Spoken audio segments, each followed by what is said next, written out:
halisi ule wa kutusaidia sisi zote.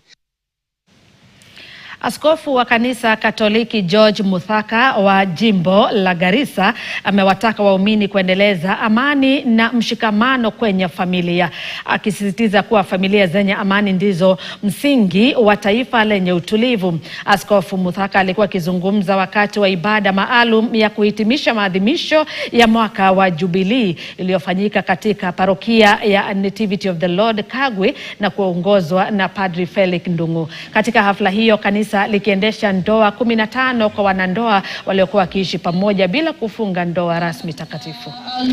Wetu, thank you so much. Familia ni kanisa ndogo.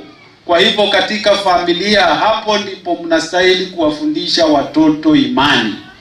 Hapo ndipo mnastahili kuwafundisha watoto upendo.